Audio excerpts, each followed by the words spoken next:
There are moments in life when everything just slows down. Not because someone told you to stop, but because a question suddenly surfaces. Soft as a whisper, yet powerful enough to stir something deep inside. A simple question, yet deeply unsettling. There's something wrong with humanity, isn't there? But where did that wrongness begin? Out there in the world, or somewhere deep within us? From the time we were very young, we were raised in a world where the belief that human nature is bad was woven into lullabies, teachings, fairy tales. Adults taught us to behave because without rules, humans would become chaotic. Religion told us we were born into sin. Culture taught us to suppress, to be ashamed, to fix ourselves. As if the moment we let go, our true nature would unleash destruction. We grew up believing that something inside us was broken, a built-in flaw, a fracture from the very beginning. And to be loved, accepted, worthy, we had to correct ourselves, conform, dull the parts that didn't fit. But then there are those quiet moments, late at night, or when holding a newborn, when something in us questions it all. When you look into the clear eyes of a baby who has never harmed anyone, you don't see sin, you see life, you see presence, you see wholeness. So why were we taught that our core is corrupt? Why do so many of us feel guilt simply for being ourselves? Maybe, just maybe, that was never true. Maybe the shame you carry in your heart doesn't come from something wrong with you, but from someone who once needed you to believe you were wrong. Because here's the truth no one ever said out loud. Once you convince a person they are broken at the core, they will spend their entire life seeking someone else to fix them.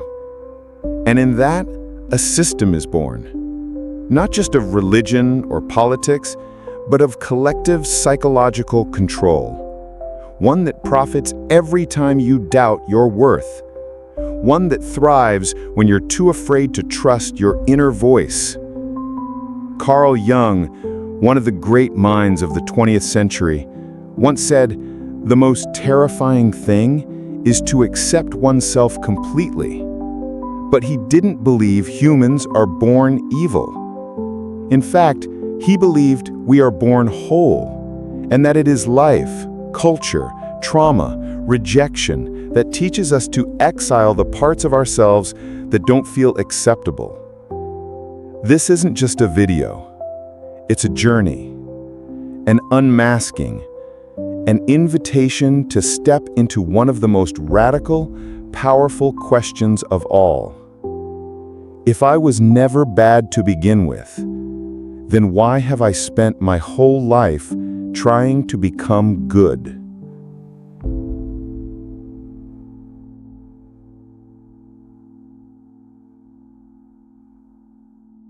A forgotten history. Who made us believe we were born bad? Big ideas rarely begin with truth. They begin with need. And for the past 2,000 years, one of humanity's deepest needs may not have been love, but control. The belief that humans are born bad wasn't born from objective truth. It was forged as a tool, passed down through empires, cathedrals, and systems that preferred obedience over freedom. And it all began in a place you might not expect, human fear of its own nature. Let's go back to a time before laws, before institutions, before moral codes were carved into tablets or stitched into scriptures.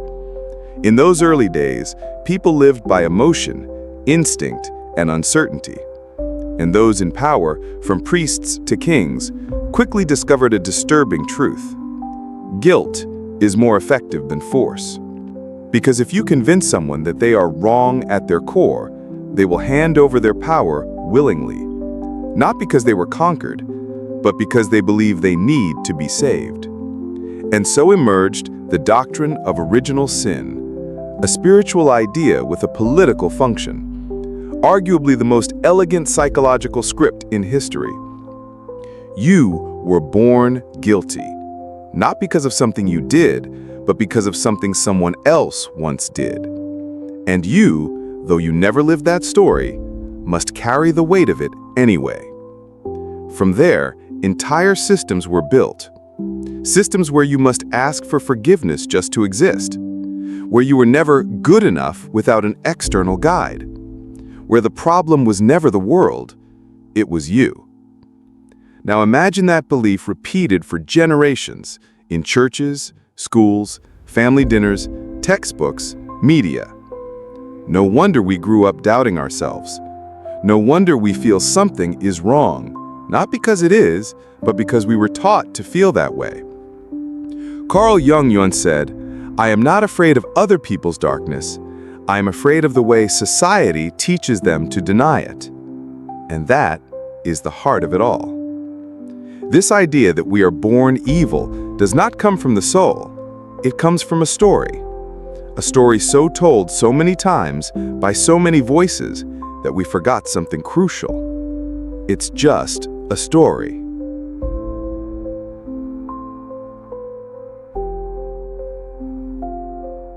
Three, the shadow isn't your enemy. The truth about what we bury inside. There's a part of you that you hide, a part you hope no one ever sees. Maybe it's anger, maybe it's jealousy, maybe it's a memory you've tried to forget. But it's there, alive, quiet, and waiting for its moment to rise. Carl Jung called this the shadow. Not the kind of darkness that lives in horror films, but the kind that lives within the soul. The parts of you that were once rejected, humiliated, or silenced in order to be loved or accepted. As a child, you didn't understand morality. You understood only feeling. When you got angry and were scolded, you learned that anger was bad. When you cried and were called too sensitive, you learned that tears were shameful. And so, bit by bit, you split yourself in two.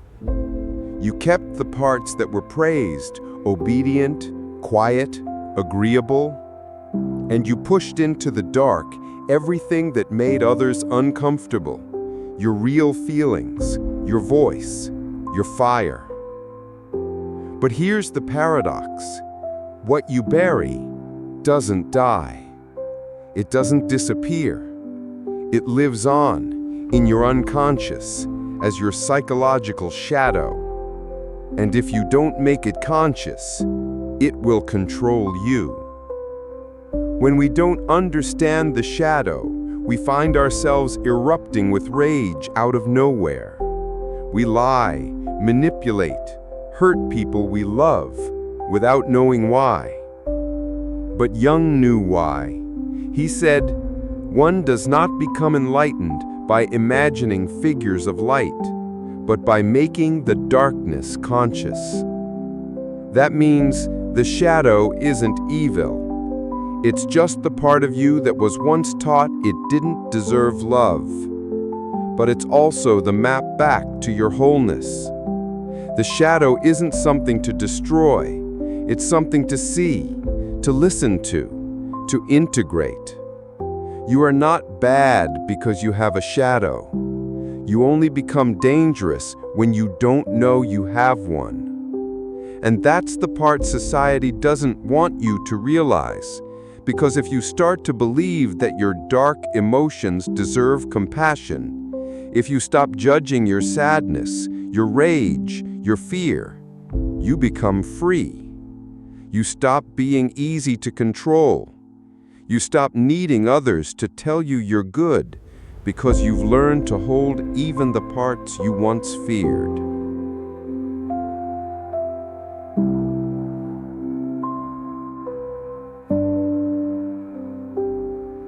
Four, how the shadow becomes defense. why we hurt others before healing ourselves.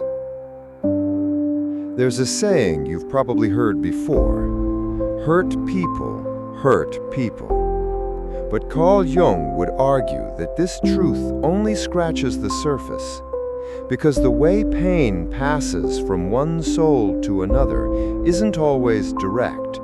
Sometimes it disguises itself. Sometimes it wears a mask. Sometimes it looks like power. You see, when a child is told that their sadness is too much, they don't stop feeling sad, they just stop showing it. When a child is shamed for their anger, they don't stop being angry, they just bury it. But what's buried never disappears, it becomes armor. And that armor, that's what we often mistake for personality, for being strong, in control, independent, or unbothered. But underneath, there's usually a very different story playing out, one written in silence, rejection, and survival. A narcissist, for example, is not born that way. They are often the child who was never seen, who was praised only for performance, not presence.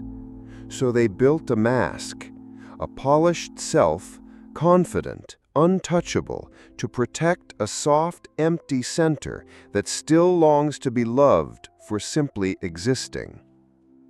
The manipulator? They often grew up in homes where truth led to punishment, so they learned to twist it, not because they enjoyed deception, but because bending reality kept them safe. It kept them connected to people they couldn't trust with their truth.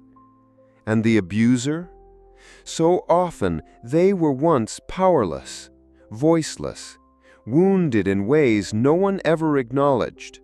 So they learned to dominate, not from cruelty, but from a desperate, twisted logic. If I am feared, I cannot be hurt. Jung believed that the shadow, when denied, becomes not just internal chaos, but a defense system, a fortress we build when we no longer feel safe being whole. But the danger is this: what protects you also isolates you.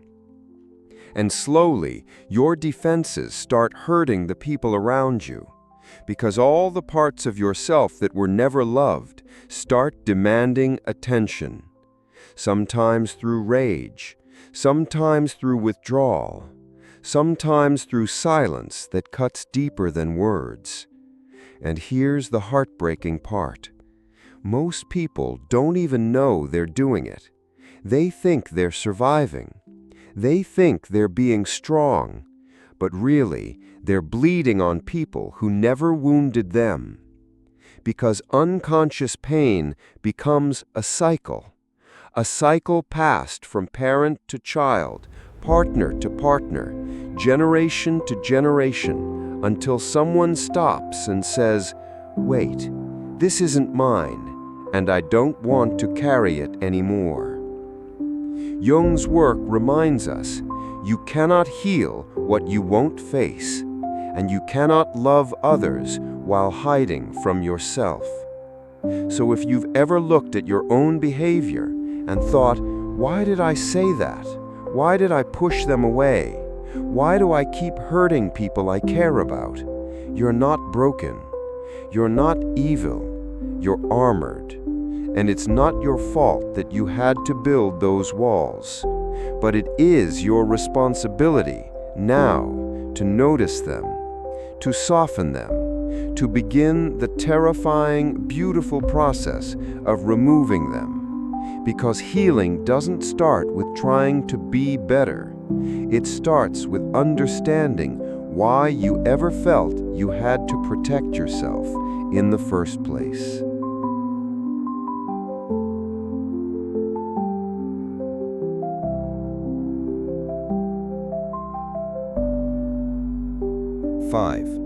The radical truth: we were never born evil. This is where the story becomes uncomfortable for the systems that have ruled for centuries. Because if what you're about to hear is true, then it doesn't just change how you see yourself, it challenges the foundation of how society is built. Carl Jung didn't believe humans were born evil, not even close. He believed we were born whole, with unfiltered emotions, unshamed desires, and an inner light untouched by fear or guilt. We don't come into the world to learn love. We come already knowing how to love. It's just that later we're taught to withhold it, to make it conditional. Look into the eyes of a newborn. What do you see? They cry when hungry. They reach for comfort when they're sad. They scream when something feels wrong. No manipulation, no masks, no self-censorship, just pure presence. That child does not come into the world with malice. They don't come to dominate or deceive. They come to connect. That is our true beginning, not with sin, but with sensation, vulnerability, and the need to be held. So, what happened? We grew up in a world that didn't know how to hold the full truth of who we were. A world that rewarded obedience and punished emotion. That smiled when we were quiet, but went cold when we cried too much, shouted too loud, or felt too deeply. And slowly we learned, to be loved, I must cut parts of myself away. And that's when the fracture begins. We exiled the parts of ourselves that weren't accepted, the anger, the tears, the wildness, and we keep the mask that got applause. But the parts we bury don't disappear. They speak, in silence, in anxiety, in self-sabotage, and sometimes in hurting others. And when those buried parts finally rise to the surface, society points and says, monster. But Jung would ask, who was the first to tell this soul it wasn't allowed to be whole? This idea is radical, not because it's extreme, but because it's liberating. It liberates you from the shame of being bad. It frees you from the cycle of guilt, suppression, apology, and hiding. And maybe, just maybe, it frees those you once hated, blamed, or feared, so you can finally see what they were never allowed to be. A human being, whole, unbroken, unfinished.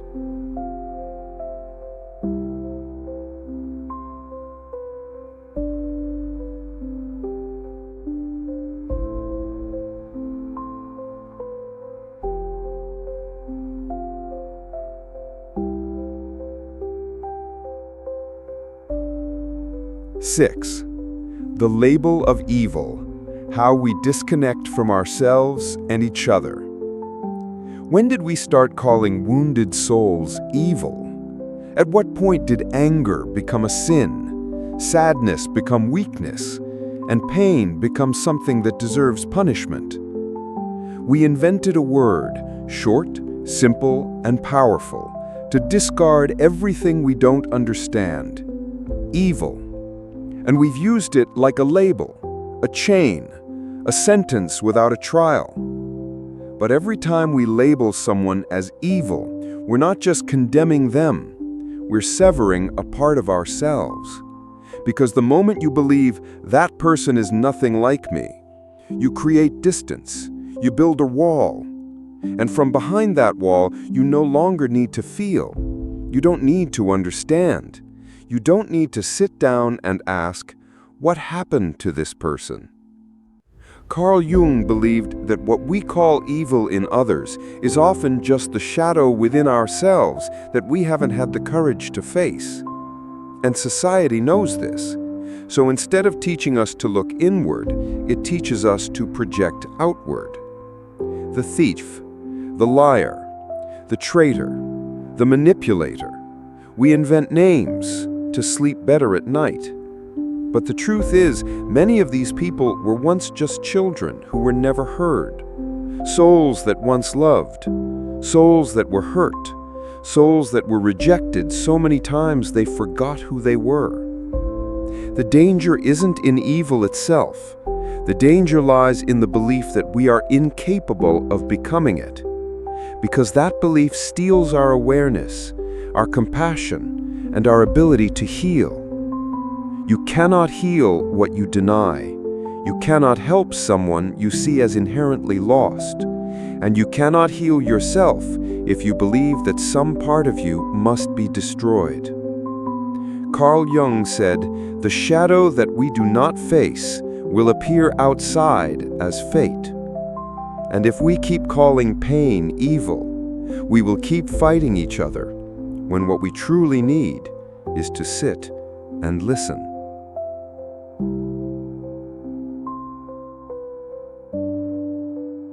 You are not broken. You just forgot who you are. If you've ever felt like something was wrong with you, if you've ever looked in the mirror and saw someone you didn't recognize, if there were moments you believed you were too complicated, too messy, too different to be loved, pause just for a moment and let this sink in. There is nothing wrong with your soul. There never was. You are not broken.